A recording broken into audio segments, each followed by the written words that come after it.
Les ondes de Limo. Osez la curiosité pour votre bien. Anne-Sandrine Di Girolamo.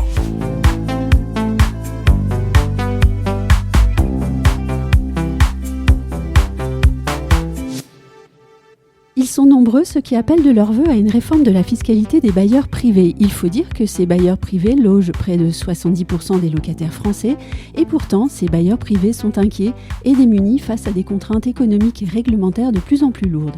C'est dans ce contexte difficile que l'UNPI, l'Union nationale des propriétaires immobiliers, a dernièrement proposé la mise en place d'un dispositif fiscal universel des revenus locatifs pour inciter les particuliers à investir pour un avenir meilleur du logement en France.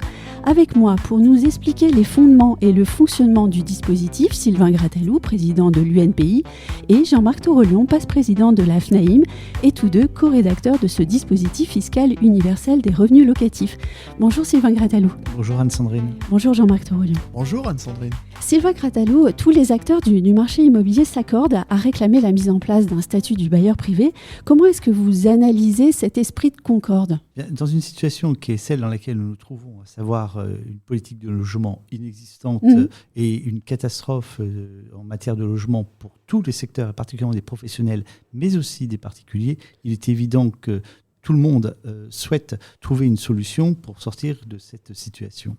Et il est vrai que, selon des mécanismes différents sur lesquels on reviendra plus tard, tous, qu'ils soient professionnels et l'UNPI qui soutient les propriétaires bailleurs, sont sur une dynamique qui est celle de la création d'un mécanisme qui vienne relancer la construction pour ceux qui sont concernés, il le faut, mais aussi, et c'est notre cas, ne pas oublier bien sûr tout le stock existant. C'est quand même l'équivalent de 7 millions de logements, 5 millions de bailleurs qui sont complètement asphyxiés fiscalement.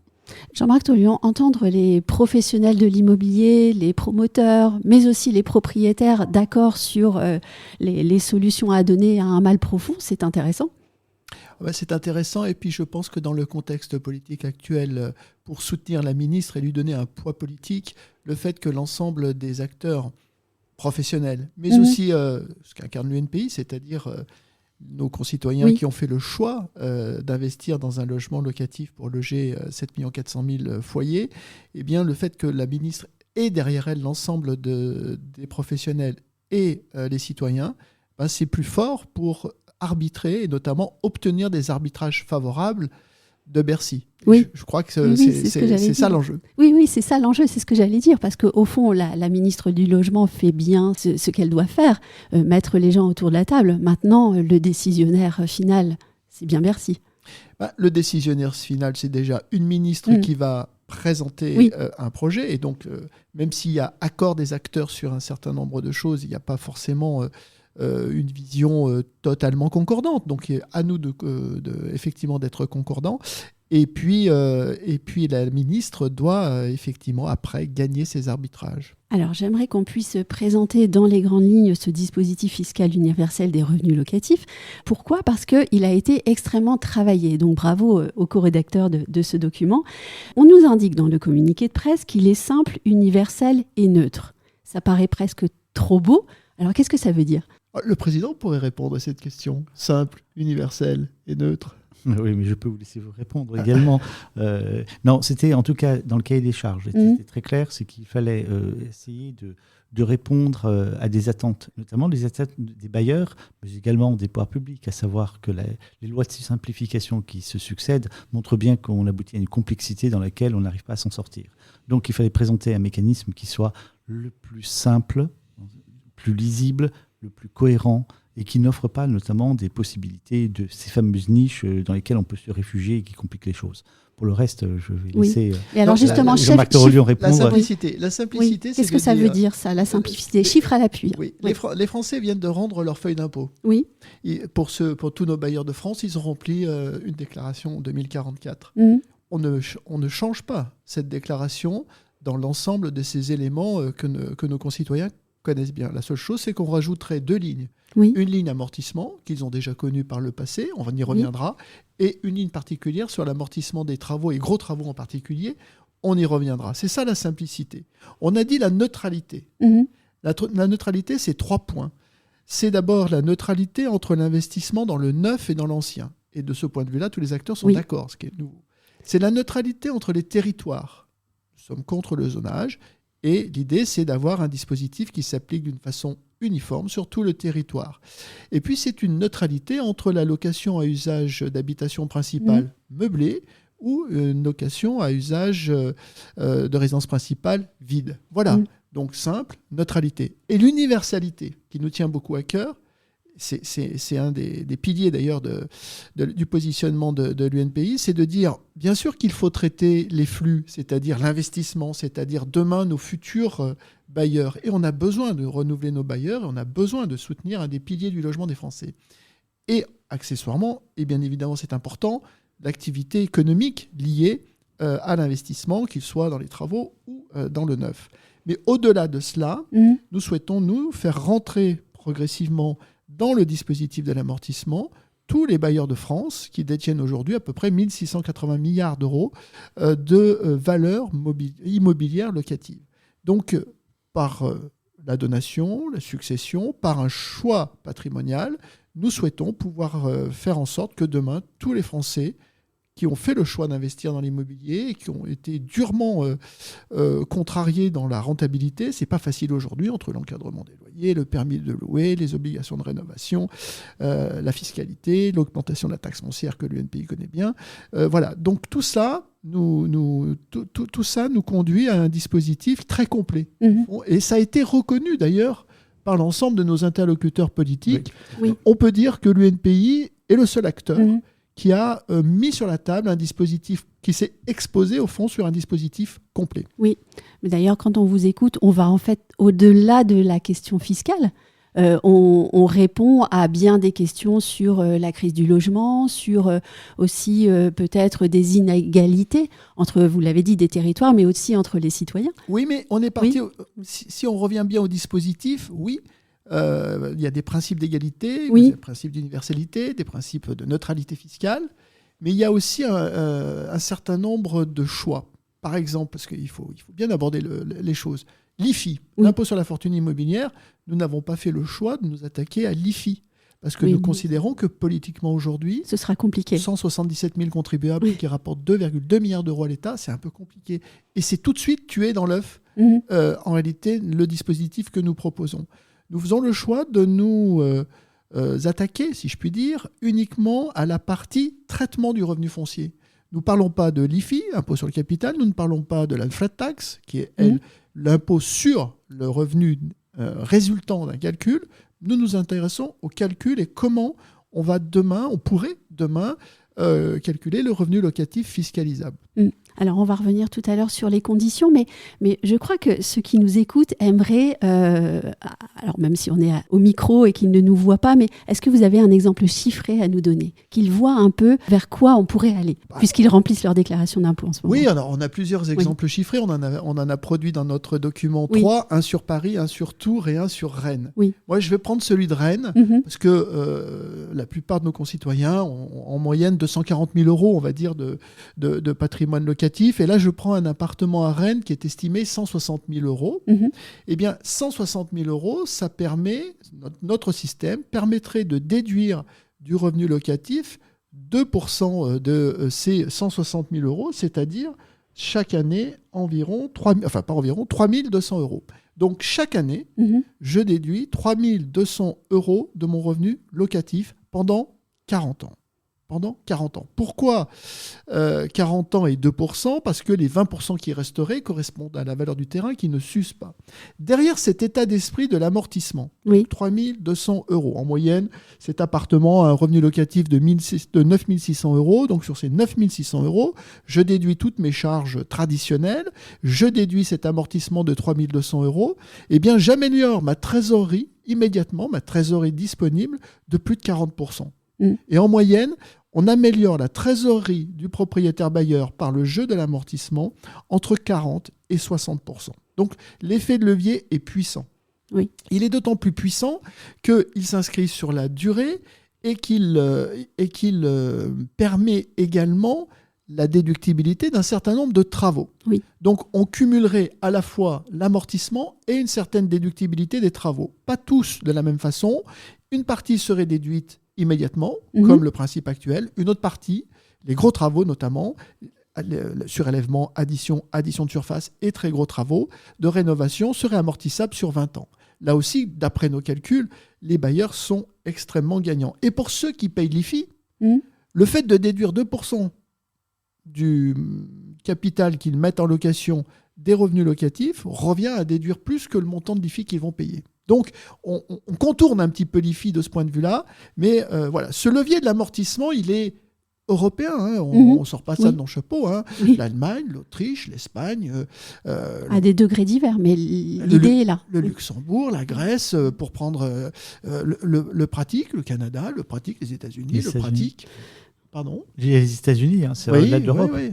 Donc on s'inscrit dans une dimension qui est loin d'être originale, mais qui est plutôt assez consensuelle aussi pour les grands pays occidentaux. Voilà, donc cet amortissement, on peut prendre un appartement à Tours de 245 000 euros. L'amortissement, lui, serait à ce moment-là de près de 4 917 euros. Donc voilà, on déduire de ses revenus chaque année 4 917 euros pour un appartement de 245 000 euros, c'est pas rien quand même. Oui, donc amortissement du capital, amortissement des gros travaux, sur quelle durée ? 20 ans. 20 ans.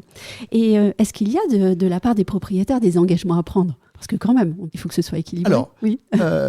Est-ce qu'il y a... Alors d'abord, oui. Le premier engagement que nous demandons, nous, c'est celui de l'État.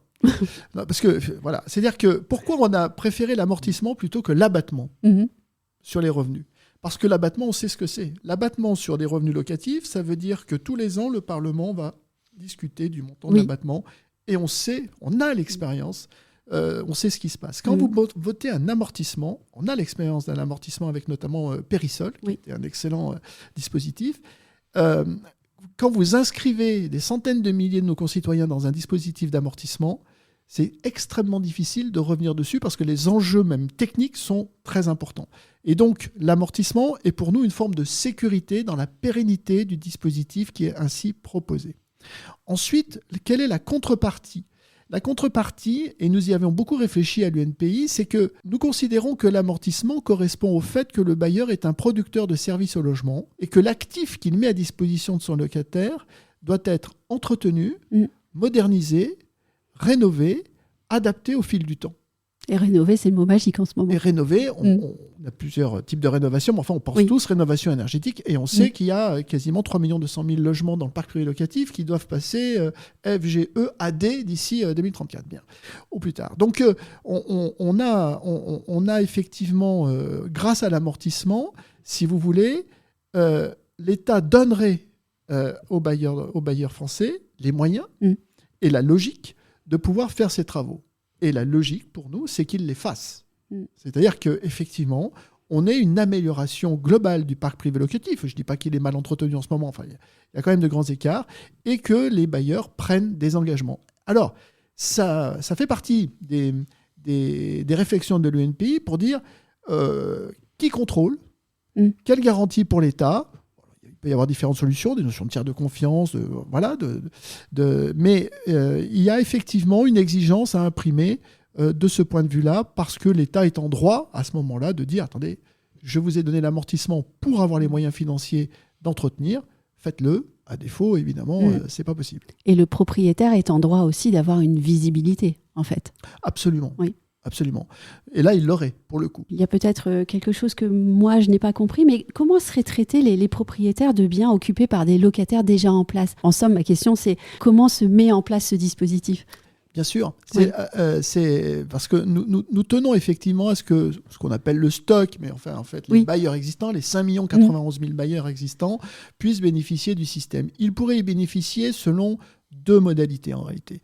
Première modalité, qui n'est pas forcément la plus heureuse, mais un propriétaire qui devient propriétaire par la voie de la succession d'un bien à usage locatif, s'il opte pour le laisser en location au moins 10 ans, eh bien, il pourrait rentrer dans le système de l'amortissement, et l'amortissement se ferait sur la valeur d'entrée dans son patrimoine issue de cette succession. Premier point. Or, nous savons à l'UNPI que nous avons une génération de bailleurs qui va partir, Oui. et nous avons une génération de bailleurs à créer pour maintenir ce pilier indispensable, indispensable de l'allocation du logement des Français. Deuxième axe, la donation. Je donne un bien qui est loué, engagement du donataire à le maintenir à usage locatif pendant 10 ans, amortissement. Et enfin, troisième axe, plus technique, celui-ci, je fais le choix, moi bailleur, en disant par une affectation patrimoniale, un système qui existe en Allemagne, une affectation patrimoniale, je fais le choix de dédier ce bien pendant 10 ans à usage locatif, alors je rentre dans l'amortissement. Ces discussions, on les a eues, notamment avec les parlementaires que le président a rencontrés très récemment. Et l'idée pourrait être qu'au changement d'un locataire, l'option soit ouverte pour les bailleurs. Donc c'est plutôt assez intéressant.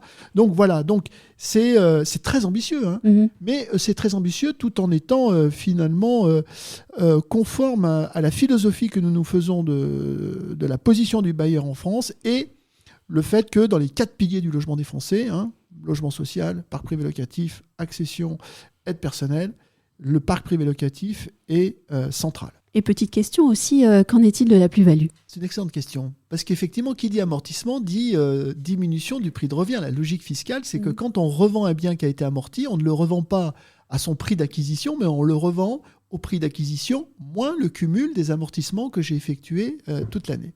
Et donc la sanction peut être assez forte, surtout si on revend finalement avant le délai de prescription de la plus-value. Donc l'idée que nous avons, c'est de dire, il y a un contrat quand même. Pendant 10 ans, si je revends avant les 10 ans, eh bien, je subirai les conséquences de l'amortissement sur l'impôt sur les plus-values, c'est-à-dire que mon prix de revient sera celui d'acquisition moins le cumul des amortissements que j'aurai fait durant cette période. En revanche, au-delà de 10 ans, je réintègre totalement cet amortissement et je ne suis pas sanctionné par le fait de l'avoir pratiqué. Alors, on a mis 10 ans. Si demain on nous dit c'est 15 ans, et que notre dispositif est intégralement mis en place, je pense que on prend. Oui, on prend. Je pense que les bailleurs seront même satisfaits. Encore une fois, parce que la durée moyenne d'un bien de détention d'un bien locatif, c'est 14 ans. Et oui, c'est intéressant ce que vous dites, parce qu'au fond, vous avez essayé d'être raisonnable en écrivant ce dispositif. Ça, on le comprend. Oui.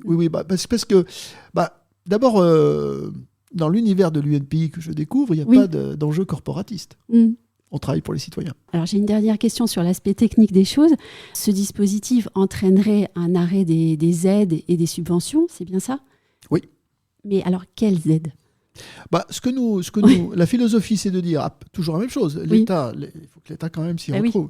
Donc la philosophie, c'est de dire j'ai un amortissement, donc ma prime rénov bailleur, c'est plus pour moi. L'aide à l'ANA, c'est plus pour moi. Éventuellement, des prêts bonifiés, c'est plus pour moi, puisque dans le système, on peut continuer à déduire les intérêts d'emprunt. J'ai dit qu'on gardait le modèle de la déclaration 2044. Donc, la philosophie, c'est de dire, on crée l'autonomie financière des bailleurs par le jeu de l'amortissement sur un actif qui est finalement aussi proportionnel un petit peu à ses moyens financiers, donc ça correspond bien. Et on concentrerait à ce moment-là éventuellement les aides résiduelles, ou en tout cas certaines aides uniquement à une catégorie très spécifique. J'ajoute que le système de l'amortissement permet aussi une souplesse. Ça, le président Gratelou y tenait, c'est-à-dire qu'une souplesse, c'est-à-dire qu'on peut bonifier l'amortissement pour créer un secteur social intermédiaire par le parc privé locatif. On pourrait bonifier certains amortissements en regard d'une performance énergétique, par exemple. Donc, il y a aussi une souplesse qui peut être ouverte, qui est permise par le système que nous proposons. Les aides à la rénovation énergétique, quel serait leur devenir ? Elles seraient concentrées sur les copropriétaires et propriétaires occupants. Oui, ce qui est déjà pas mal. Ce qui est pas mal. Oui. Ouais. Sylvain Gratelou, les propriétaires que vous rencontrez lors de vos déplacements partout en France, sont-ils prêts à envisager ce changement de logique, même si on a compris qu'on restait quand même dans un cadre de logique fiscale qui est attachée à la gestion de leur patrimoine immobilier destiné à la location ? Ma réponse sera simple. Dès l'instant où on peut alléger la charge fiscale, qui est absolument délirante en ce moment, ils sont prêts à tout. Alors c'est vrai que ce système, on a évoqué le fait que ça puisse être compliqué à mettre en œuvre et qu'il faudrait avoir recours à des professionnels pour pouvoir procéder à ces déclarations, ce qui est tout à fait inexact. Encore une fois, c'est notre 2044 tel qu'elle est connu, avec deux choses. Alors il y a un point de départ, c'est le problème de valorisation du bien. Effectivement, il faudra se mettre d'accord dans un moment donné sur la valeur de ce bien, mais une fois que c'est fixé, ça offre une stabilité, ce que les propriétaires souhaitent, une stabilité, des perspectives, une simplicité. Et puis même pour l'État, ça permet d'avoir aussi une visibilité, c'est-à-dire une connaissance de la valeur des biens, ce qui est parfois un peu difficile selon certains mécanismes sur lesquels on peut jouer. Donc il y a, pour les propriétaires, d'un point de vue technique, je crois que ce n'est pas quelque chose qui les touche particulièrement. En revanche, la notion de visibilité, de perspective, de simplicité, voilà, ils sont prêts à tout. Et surtout d'arriver à pouvoir financer des rénovations qu'il est impossible de rénover. Et en intégrant le stock, c'est-à-dire les logements existants, dans le dispositif, ça permet de sauver ces 7 millions de logements qui, sans tout cela, seraient voués à devenir vacants. Et vous savez, comme on parle de la vacance et de la taxe sur les logements vacants qui ne fait que se déployer. Donc je crois qu'on arrive ici à arrêter une hémorragie qui est tout simplement liée au fait que ces propriétaires n'en peuvent plus, n'y arrivent plus, et là on leur redonne non seulement espoir, et surtout se dire que tous les efforts qui ont été faits pendant toutes ces années, elles trouvent enfin, leurs fruits. Et puis surtout, à travers cela, c'est de donner envie aux générations futures, celles qui vont construire l'avenir, qui aujourd'hui, quand on voit effectivement ces propriétaires bailleurs qui galèrent à travers des encadrements de loyer qui diminuent les revenus, des charges qui ne cessent d'augmenter, ça ne donne pas très envie d'être propriétaire. Et effectivement, quand on a 25 ans ou 30 ans, parfois il y a des bitcoins ou autre chose, sont beaucoup plus enthousiasmants et beaucoup moins embêtants. Sauf que ce n'est pas l'âme du propriétaire, et pourtant, les propriétaires et les Français sont attachés à la propriété. On sait que ce dispositif a été présenté aux équipes du ministère du Logement, à la ministre, qu'il y a eu des réunions aussi. Quelles sont maintenant vos ambitions pour continuer à porter, je dirais même à supporter ce dispositif ? Supporter, oui, comme un supporter, oui, c'est ça, le sens. Et vous avez tout à fait raison.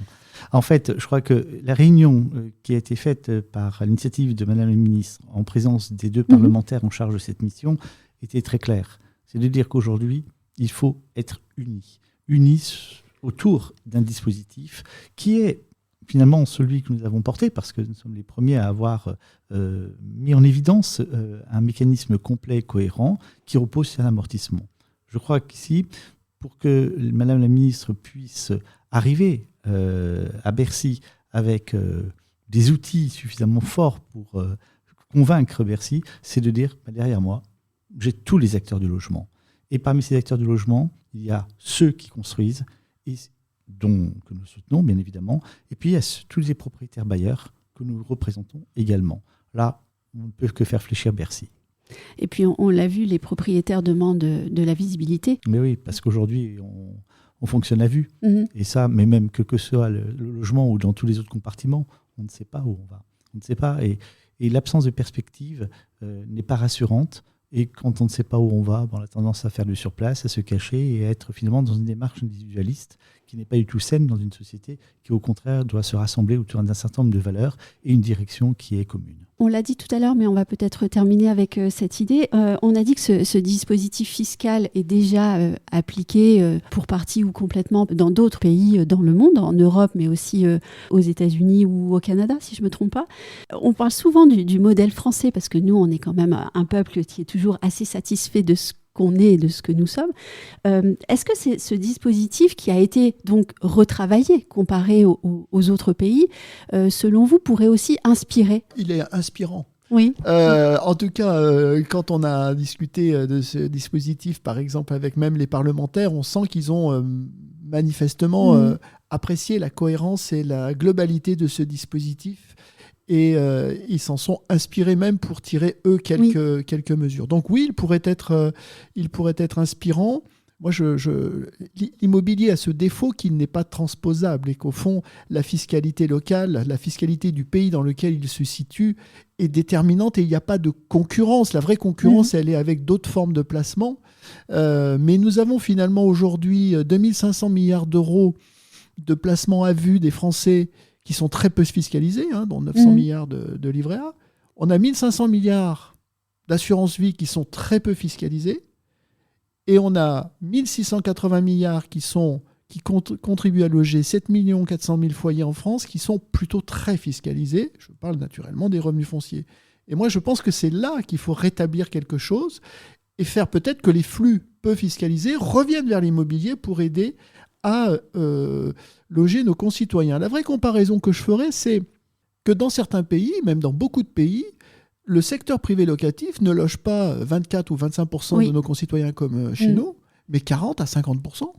Et en fait, moi, le vœu que je formule aujourd'hui, et je pense que c'est la plus belle dynamique pour le logement des Français que l'on peut avoir, c'est de démultiplier l'offre locative dans le pays pour pouvoir répondre le plus rapidement possible au logement des jeunes, à la mobilité professionnelle, y compris au logement de nos anciens selon des modalités que l'on peut avoir. Au fond, notre dispositif, il s'inscrit dans la durée. Et cette durée, elle est profitable aux locataires. Elle est profitable aux locataires. La durée moyenne de possession aujourd'hui d'un bien, c'est 14 ans.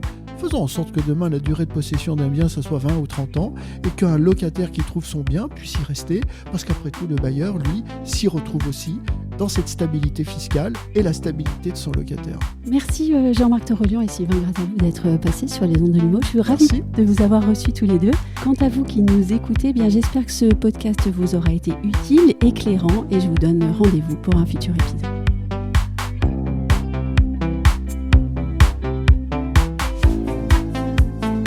Retrouvez les ondes de l'IMO sur ondedelimo.com, les réseaux sociaux et la newsletter.